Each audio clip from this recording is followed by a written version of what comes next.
Hi children, I'm Vicky and you can see my Halloween board behind me because I love Halloween and I'm reading some Halloween stories to you today.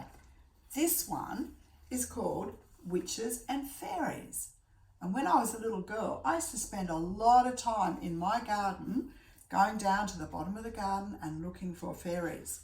I didn't find any, but do you know what? I think they're down there somewhere. And one day I might find them. One of the things I love about this book the most is the smell of it. And I hope you smell all your books. Oh, the paper smells so nice in this book. Okay, this is how it starts. On starry nights, there are fairies in the woods. So even if you can't see them, they're there. And there are witches. Needless to say, fairies and witches are different. And needless to say, they play different games. Witches play witch games, like turning princes into frogs, and fairies play fairy games, like turning frogs back into princes. And then there's Clotilda, who hasn't any stars to be a fairy, and her hat is too pointed to be a witch. And needless to say, if fairies and witches are so different from one another, then Clotilda doesn't look like either of them, but a bit like both. And that is why they never let her play in their games. Isn't that sad, children? Have you ever felt lonely and left out? I have, and I know that that's a really horrible feeling. So you'll know how Clotilda is feeling. So Clotilda has to make do with watching them swinging on opposite branches of the same tree,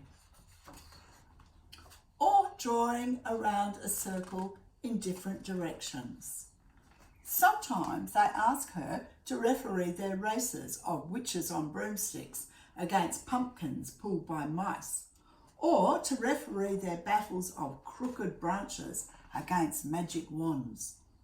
And then one night they ask her to judge who it is, witches or fairies, that can build the highest pyramid up into the sky.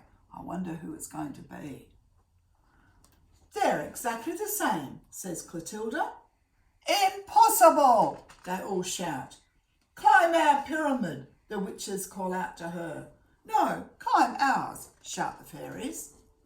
So Clotilda climbs up the ladder made of the feet and noses of the witches and the fairies. On our side, the fairies shout.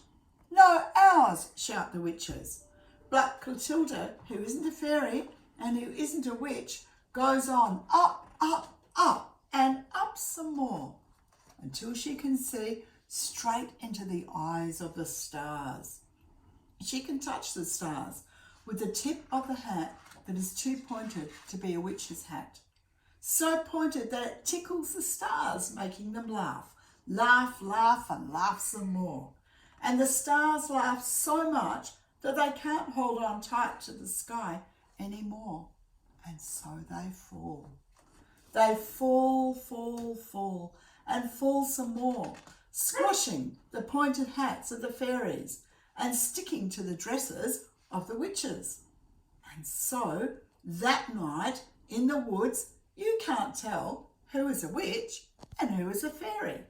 And that is because everyone, starting from Clotilda, right at the top of the two pyramids, and all the witches and fairies all the way down, down, down, and down some more, is happy being the same. Ever since then, there are some nights without stars where the fairies go on playing fairy games, like making music with the hats that they've managed to straighten out. And there are some nights with stars where the witches go on playing witch games, like sticking the stars back into the sky with glue.